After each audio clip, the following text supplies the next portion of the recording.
Welcome to another episode of Natural Beauty Chats. My name is Ashley, and today I'm here with Namai Larson. And I met Namai a couple of years ago, actually at we were at like a Google marketing meeting. Is that right? Yes. The first time we officially met. Yes. And Yeah, it was but awesome because it was in downtown Austin, the Google Tower that's in downtown Austin. You can see the whole skyline, you can see the river, yeah. and we were there just trying to sharpen our marketing skills together. And I don't know if you knew this, but they're building a second Google Tower right in front of the first Google Tower. That's going to be the tallest building in Austin. Oh, wow. I didn't know this. Yeah. And it's shaped like a sail, like on a sailboat. Yep. Wow. It's beautiful. Yeah. All right. Well, that will look nice on the skyline. I think so too. Fantastic. You're making me miss Austin a little bit. Gosh, Austin misses you, Ashley. Oh, so for those that don't know you, do you think you could tell us just a little bit about yourself, a little background about your family life and where you grew up? Yeah, absolutely. So I grew up in kind of the backwoods, hills and creeks and valleys of Wimberley, which is just outside of Austin. Grew up on 7 acres of land, so always hiked, loved to take my shoes off and get my feet wet in the creek bed and hunt for fossils. And my sister Tarika and I, of course, we didn't know how great we had it growing up in Wimberley, and we were like, yo, let's get out of Texas. And we did just that. We, after high school, we moved to New York and started a band. And our band was called Prince Rama. Mm-hmm. And our background was, we're both lifelong vegetarians. Our parents are Hare Krishnas. They raised us to be very spiritually oriented and just have the most peaceful diet possible. Mm-hmm. And oh my gosh, at the time it was traumatizing. I would open my lunchbox at school and my friends would be like, what's that? And I would have a buckwheat muffin and celery sticks with almond butter. And I'm like, damn it, Mom. I know you're really healthy, but why do you have to make me so healthy? All my friends think I'm so weird. But then the crazy thing is buckwheat muffins and celery and apple carrot ginger juice, all of that was at a high premium in New York where we ended up living. Right. And so thanks, Mom, for giving us this healthy, awesome background. And, New York, I lived there for 7 years. My sister still lives there. Oh, wow. And our main reason for being there was for the band. Everyone who worked for us, our manager, our press people, our booking agent, everyone lived in New York. So that's why we were based there. And we toured all around the world. We played in New York. We played everywhere. We've played in Mexico, not Oaxaca, unfortunately, but a couple of other cities. And anyways, like I said, I've always been vegetarian. I've always been interested in cooking. I've always, for the most part, been pretty healthy, except in college when I gained the freshman 15, eating microwave dinners because we weren't allowed to have a microwave growing up. So yeah, a lot of my background, I would say, is steeped in health and spirituality and music and traveling. Wow. So I think when I met you, you had pretty much kind of done a bit of a 180 from when you were in a band and touring the country. Yes, ma'am, I did. I think I saw a very different, I've met a very different Namai from the one that was on the road in a tour bus. So can you talk about was there a pivotal moment in your life that caused you to just completely change your trajectory? Yeah, it's so interesting that you bring this up. I was kind of ruminating on this not too long ago because my life now looks very different. I'm back in Austin. I live in a home with my boyfriend and I'm very domestic, and, I work from home. I have a 9 to 5, and I never thought I would love this Like, this was not the dream that I thought I had. Like, my wildest dream was like, I'm going to be the next Kesha. Like, that was the life of my wildest dreams. But as happened? so as fate would have it, we did get, we were semi-famous, we got pretty big, and, we were touring in Australia and, in Turkey and just like all these wild places. Wow. And people kept telling me like, Nimai, oh my God, like you're living the dream. You're living the dream. Yeah. You're like living the dream. And I would always smile and be like, yeah, dude. But when I really thought about what Nimai's dream is, not what everyone else's dream is for me, not what the band's dream is, not what my sister's dream is for me, what's Nimai's dream? Like deep down inside, like I said, I'm into health, I'm into community, I'm into, service to others, cooking for other people, like having small gatherings. I'm creative. I'm just very person driven. I'm like very relationship driven. And so being in a band that was touring for 6 months out of the year and not being home, it was impossible to create a stable community and forget having a boyfriend, like forget having a small circle of friends. I mean, it was just like people stopped inviting me to things that they're like, oh, we just figured you'd be out of town. Wow. And so that was really hard for me because, like I said, now I'm very domestic. I love my home life. I love working during the day and cultivating my relationship with my boyfriend at night and having weekends together. But at the time, that just seemed so impossible to me that I went along with the flow of, yeah, Nimai, you're living the dream. You have to like this. You're living the dream. Like you literally are. Everyone tells you that. That's just what you're doing. This is what you're going to do forever and ever. Amen. And then at the same time, it's my sister and me. And so there's a rich history there, not all of it great.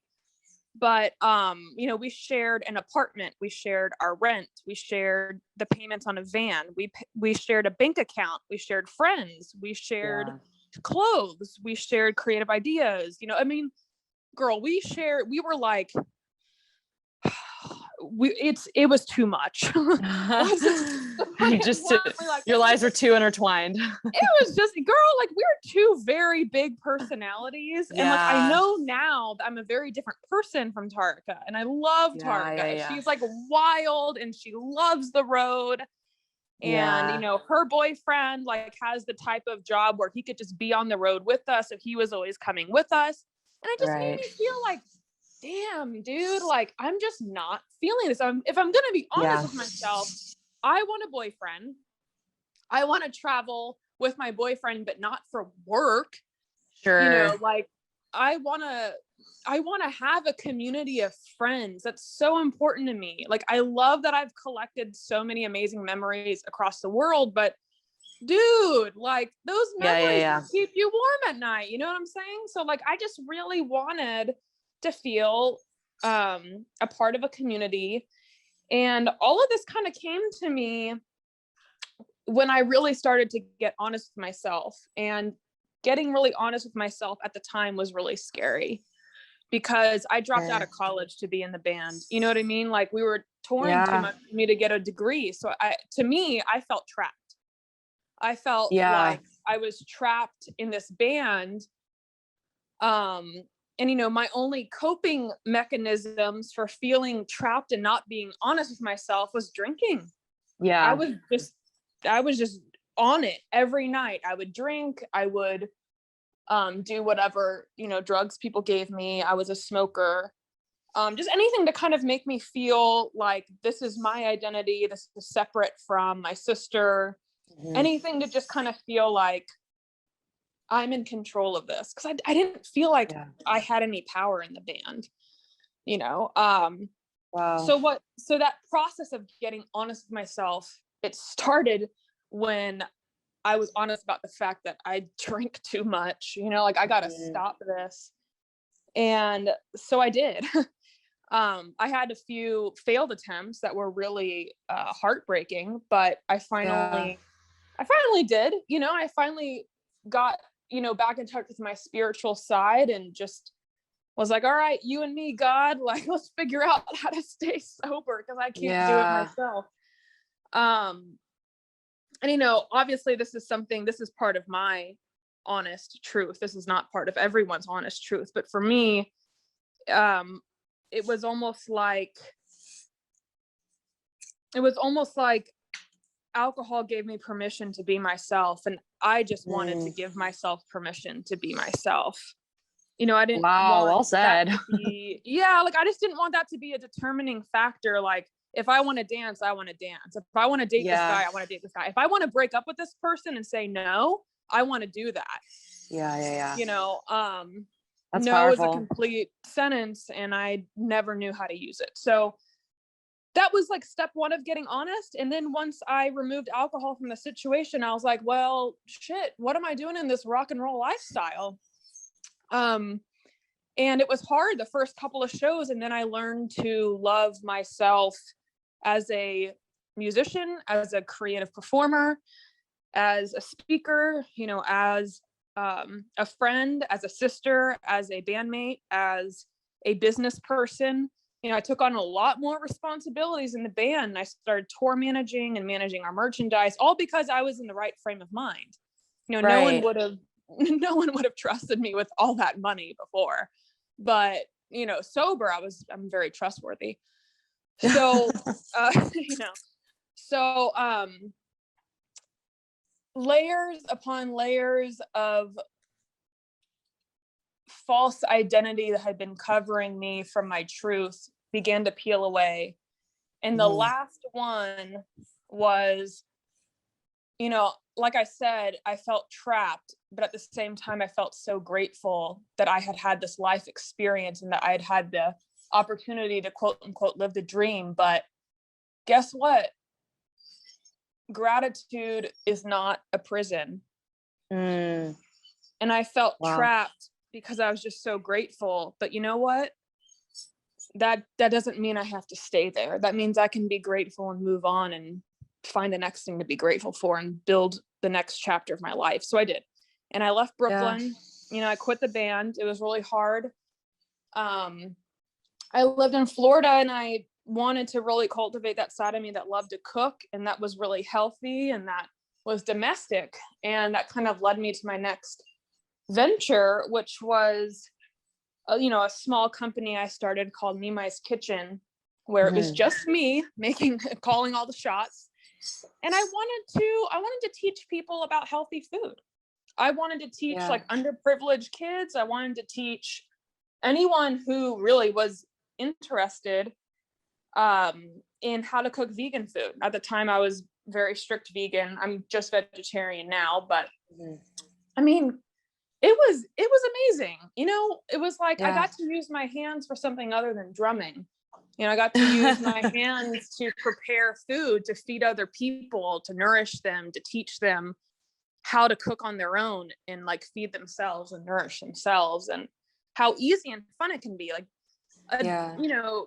I think that when people hear the term healthy or natural or vegan or vegetarian or gluten-free or any of these things, I think the biggest turnoff is a quick Google search and you see a lot of ingredients you can't pronounce. Totally. Or that you just don't know. They're unfamiliar to you, like psyllium husks and like maca powder. And people are just like, dang girl, what? Like, I just don't have time for this. Like, I work, I have kids. I'm trying to educate myself on this. It's like I don't have time to go down like the Wikipedia rabbit hole of like what is all this stuff. And so I really wanted to teach people, like, dude, it can be easy. You can do it with ingredients that you can get at the local grocery store. You don't have to go to a specialty, spend a lot of money. You don't have to go to Whole Foods. You actually don't have to. There was not a Whole Foods near me where I lived in Florida, because my parents lived there. When I left Brooklyn, I didn't have anywhere to go. So I moved back in with my parents. Like a lot of people have that second chance and they just need to get on their feet again. So where I was living in the middle of nowhere, Florida, there was not a Whole Foods, but there was a whole lot of unhealthy people. who just didn't know. They just didn't know. And so, you know, if they Wow. wanted to, I would educate them. And that was great. You know, Yeah. while vegan, I ran a half marathon, you know, trained well. You know, Wow. a lot of people think, oh, do you get enough protein? Well, actually, the amount of protein a regular person needs every day is 42 grams. I get more than enough of that just through beans, tofu, soy milk, you know, sweet Yeah. potatoes, avocado. Like there's a lot of things that have protein, not just meat. Yeah. I never felt like I had to lean on that because I grew up vegetarian and I'm a lot healthier than a lot of my friends. Yeah. Um, Wow. That's beautiful. I love it. So how did you end up in Austin, Texas?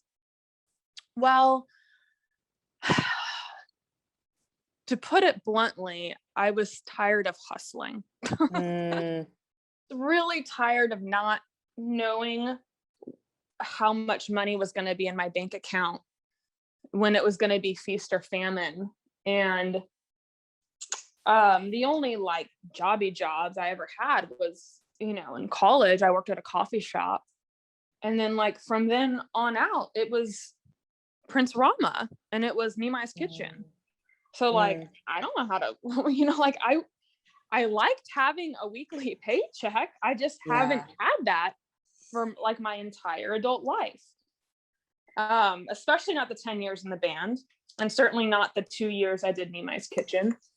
So Right. I wanted to kind of feel out, all right, Nimai, next big leap. You don't want to stay in Florida, you know, in your parents' guest cottage forever. Like, where do you want to go? Like, what do you want to do? Like, you're about to turn 30, figure it out. Yeah. And I gave myself the time, and thank God my parents did too. They're so supportive and awesome. And Wow. you know, I just took the time to really think about it. Where can I see myself settling down? If, you know, I've wanted a community forever, where can you see that being? And Mm. the only logical place I could think of was Austin. I mean, it's like so weird and full circle, but you know, when Prince Rama would come through Austin and play South by Southwest or whatever, we'd always drive out to Wimberley where we grew up. And I just had this really strong pull and nostalgia for it, even though as a kid, I was like, I can't wait to get out of Texas. But like everyone Mhm. thinks that about where they grew up. Totally. You know what I mean? But for me, coming back to Austin and playing there and seeing my old friends, visiting Wimberley again, it was like a no-brainer. I was like, I need to come back to Texas. Like that's where my heart is. That's where, Yeah. you know, that's where it all started. I love that Austin focuses so much on fitness, Mhm. nature. There's just there's like so many vegan places. I'm not just saying vegan Yeah, it's option places. true. I'm talking like straight up, and they're cool. They're not Yeah. hippy dippy. They're like really cool, and people like to go there. No one thinks about it. They're like Um, progressive. yeah, and yeah, it's a little bubble. I mean, I love all of Texas, to be honest. But Mhm. there's something special about the food, the culture, the music, the art, the Mhm. opportunities. There's a lot of tech, there's a lot of money here. And I just Yeah. knew like I'm gonna find my person here. Like I just knew it. Like I gotta Yeah. be where I feel the most myself so I can meet someone and they can meet me while I'm actually being honest with myself. Yeah, and Um, Austin is it's just like such a supportive place for doing your own thing, getting back on your feet, oh completely yeah. changing your career, whatever it is. I feel like you're just surrounded by people who want to help and are like cheering you on every step of the way. Yeah, people want to support small businesses. They want to support Yes. the underdog. They just people are very supportive. That's a perfect word for it. And because there's so Mhm. many walks of life here, and because you know the running slogan of Austin is "Keep Austin Weird," I'm like, well, I certainly don't fit in any way, shape, or form to any one community. I'll move to Austin, Yeah, you yeah, know, where I it's can so be like weird. inclusive and accepting for sure. Exactly. Exactly. So that's kind of how I ended up back here. So when I met you, I guess before we even met, actually, when we were talking about you were working for another kind of wellness company that had products, and we were talking about doing a collaboration on social media, and I very quickly figured out that you know how to spin a line of copy. So I'm curious, like, how did you develop your skills to become such a badass marketer and copywriter? Well, I think some of that developed from when I was in the band. Thank you, by the way, for saying that. Yeah, When I'm impressed. thank I'm a you. fan. Thank you. Yeah, in the band, yeah, I always loved writing so much. And in the band, I got the opportunity just because of the band name. People would ask, us to contribute in different ways to different magazines or blogs or newspapers or whatever.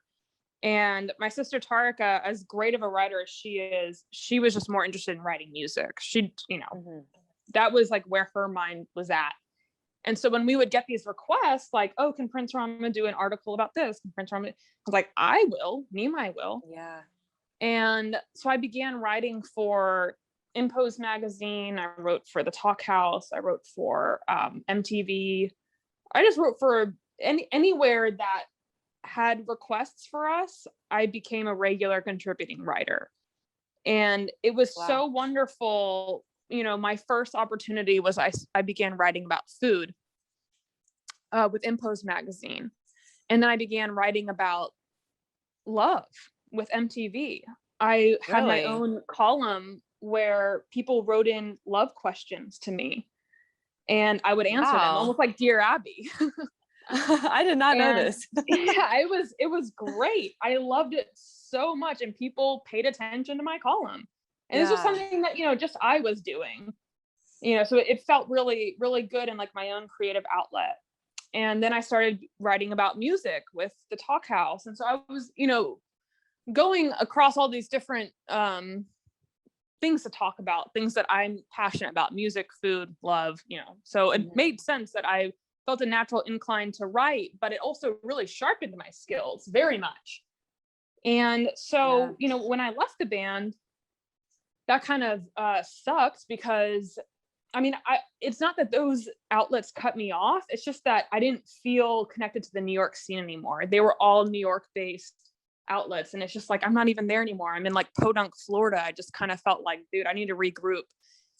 And so I really started working on my copy when I started Nimai's Kitchen, because I had to appeal to moms. I had to appeal to people who are maybe interested in vegan food. I had to appeal to people who didn't know how to cook, people who are, maybe want to be a budding foodie, or they want to learn how to cook. I also did private lessons as well as teaching kids and teaching adults. So I really had to hone in on my copy on social media and like, how do you create a caption that immediately someone wants to click read more? Because otherwise you just scroll past it and who cares? Yeah. So it's getting someone to stop and stay stopped and actually want to like learn more, not just see more, but learn more. And so, I got really into just, I don't know, for some reason I felt that really, I really just began to let that flow of just markety, like catchy, almost clickbait. You kind of have to. Yeah. And I just embraced it. I was like, dude, I got to sell tickets to like my cooking classes. Wow. Yeah. And so I just really got into it. And I also I'm the only contributor to my online cookbook. And, when I would post my recipes on Instagram, first of all, you have to make your pictures look really good. So I started researching, how do you make food look good? And like, I started following other people and mimicking what they did. And so fast forward, I have this experience with food photography and food writing. And when I got asked to do some marketing stuff for Oriya Organics, that's the wellness company that I've been working with whenever you met me. Yeah. It was just such an easy turnover. I was like, oh, you do like smoothies and shit? Girl, like I got like right up my alley. Yeah, like, dude, health, food, like photography, copywriting, yes. All the things. Wow. And so that was like a really awesome outlet. And I still do freelance stuff for Oriya. Yeah. And, just on my own, I help out a couple of friends with their social media too, just because it comes, I mean, I feel like I could do it in my sleep. I love it. It's, a hobby / passion, whatever. I'm not really trying to like monetize it anymore. I'm just trying to let it help other people, Yeah. Yeah. I mean, it sounds like it started as a necessity and then you got a lot of practice at it, but also it seems it's really just a gift that you have. And yeah, that's really beautiful that now you can just share it without there being the pressure of it being like how you're surviving. Yeah, exactly. So, Exactly. so then what's the latest that you're working on? Like what's next? What I'm working on in terms of my job or just creatively? Just anything you're excited about. Anything you want to tell us about. Anything I'm excited about. Well, I do kind of want to touch on, kind of my, I guess, natural beauty journey, Uh-huh. because that's been something that I think since the pandemic, I've actually paid a lot more attention to. And when you asked me, if I could do the natural beauty, podcast with you, I was like, God, it's so funny because I think about this a lot more now. Like, Yeah. I think about the importance of what we put into our body and how it affects what it looks like on the outside. And I came to this pretty amazing realization. It was like the last full moon. I was at one of my friend's full moon ceremonies, and we were supposed to write on a piece of paper what we want to, let go of. And then in place of it, the next column was what we want to plant and nurture and grow. And, and I realized, man, because, a lot of people gained a bunch of weight in the pandemic. I didn't gain like super a lot of weight in the pandemic. It's actually been more like since things have been opening back up again and I started this new job, which is in real estate, and it's very fast paced and there's a lot of moving parts, which is fine. Yeah. I like that, but it's been a little more stressful. And I feel like my let's see, how do I, my kind of me space that like gives back to me is cooking, but I haven't had the energy to do it. I'm like, dude, let's go out to eat. Like, let's have chips and queso. Like, yeah, because all of a sudden I'm having these long days where it's not just marketing. Like I said, I can just do it in my sleep, but I mean, I'm learning a whole new category of like career. And so yeah, it's not just automatic anymore. Yeah, it's I am not on autopilot. I'm really using my brain. And so I have not had the energy to cook, which is usually my decompress, my creative, my happy place. And so this realization at the full moon ceremony was, beauty comes from the inside. So you can buy all the hair extensions, the fake nails, the clothes, the makeup. You can do all that. That's fine, but it's not going to replace if you feel beautiful from the inside out. And if my clothes don't fit right, and if I don't want to see myself in the camera, and if I'm embarrassed to take my clothes off, like that's I'm not going to feel beautiful. It doesn't matter how much I put on the outside. I'm not going to want to show it. I'm going to be embarrassed. Totally. And so, I think what I'm excited about right now is I've adopted this lifestyle. I do not want to say it's a diet because I don't know. Not that I don't believe in them. I believe that they work to lose weight fast, but in terms of keeping weight off, you got to change your mind. You can't just change your diet or your habit. You got to change your mind about what you want and about what you crave, and what you put into your body, you'll begin to crave. So maybe it starts out as a habit, get in the habit of putting good things in, then your body will crave it. And so with that in mind, I've adopted this new way of eating, which I love so far. And it really is, ultimately, it's focused more on fruits and vegetables. Wow. And don't focus, simple. I mean, like, I know, doesn't that sound so simple? Like I feel dumb even saying it, but it's been super revolutionary for me because I've gotten away from that so much, and I've gotten into processed or restaurant food. and just quick grab and go, which has its time and place. And I'm not putting it down at all, but it does not work long term with my body to feel good. I feel fat, like I feel bloated, like I don't feel like my clothes fit. So for me, it just started out as like this Instagram account that I follow, and it's just talking about like, try having 2 smoothies, 2 snacks, and a light meal every day. Just try it for 21 days, an experiment, see if it sticks, and so I've been doing that, and it's amazing how, like I said, it's a mind thing. Once I set my mind to it, and once I stop telling myself I'm just unmotivated right now, like I have a new job, I'm stressed out, I don't want to do, when I just simplified it and I'm just like, okay, you know what, you don't have to think about where am I going to go out to eat tonight, or do I need to cook, or feel guilty about cooking or not. Make a smoothie, get some fruit, like make sure you have protein in there, use the awesome like protein powders, like use the awesome vegan collagen, like drink matcha. It's so good for your skin. It has like thousands of times more antioxidants than blueberries, which I had no idea. But so I've just been really trying to really just utilize food.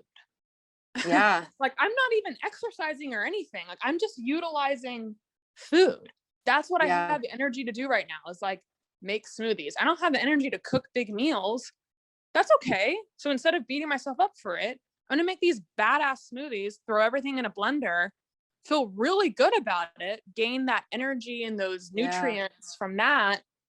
And let me tell you, like skin's looking better, like hair is really shiny, like losing weight and not even trying. I mean, they're just good things because I'm putting good things into my body. Yeah, absolutely.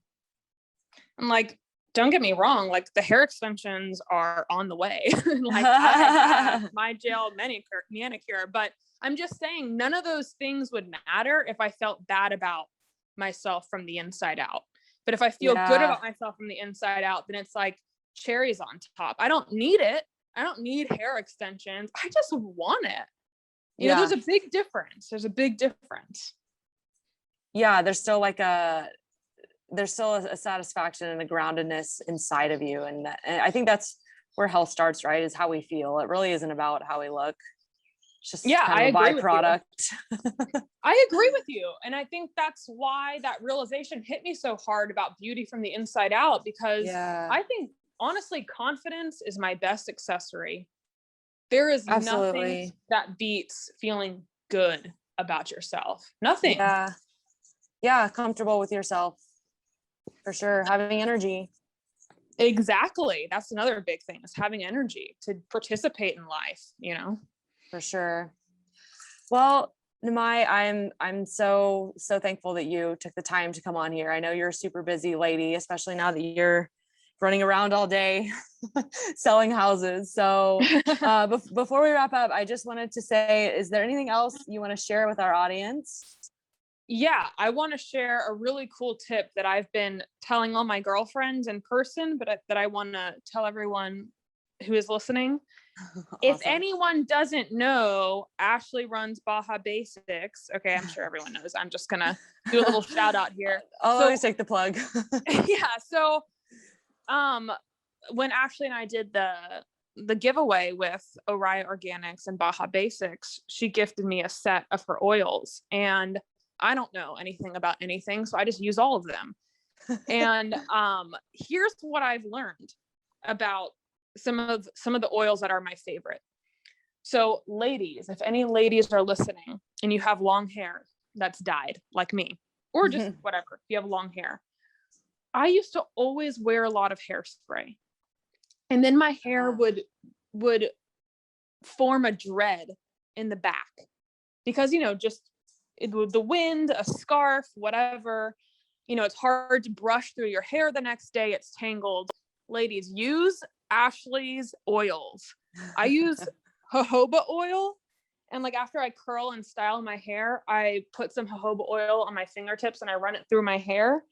And here's what happens. My hair is shiny and beautiful and soft, and it holds the curls. It holds whatever style I'm trying to use. So instead of damaging my hair more, I'm actually putting really good things into it. I use all of your oils on my hair. Jojoba oil just is, to me, the one that I use the most. And then whenever I'm putting on your collagen serum or your eye cream, if I have any left over on my fingers, I just run them through my hair. And my hair Yeah, never I looked do the better, same. dude. Yeah. Oh, I'm so glad that your hair is loving the oils. That's Loving the oils. And makes so me I so tell happy. everyone, I'm like, quit with the hairspray. If you're using Yeah. hairspray, dude, you're a fool. Use these oils. Your hair will love you for it. Thanks so much, babe. I'm Absolutely. glad it's working for you. It's working great for me. All your oils work great for me. I'm glad to hear it. It's great news. Yes. Well, so before we hop off here, like where can people find you online if they want to contact you, if they need to buy a house, if they want to follow on your journey? Sure. So I run 2 different accounts that, people might find interesting. The first one that I run is just kind of a passion project if you're ever in the Austin area, because obviously you can tell I'm in love with Austin and where I live, and I just want people to know the healthy side of Austin, not just booze and barbecue, but there's so much more that Austin has to offer. And so my boyfriend and I created an Instagram account that's called Fun City Austin.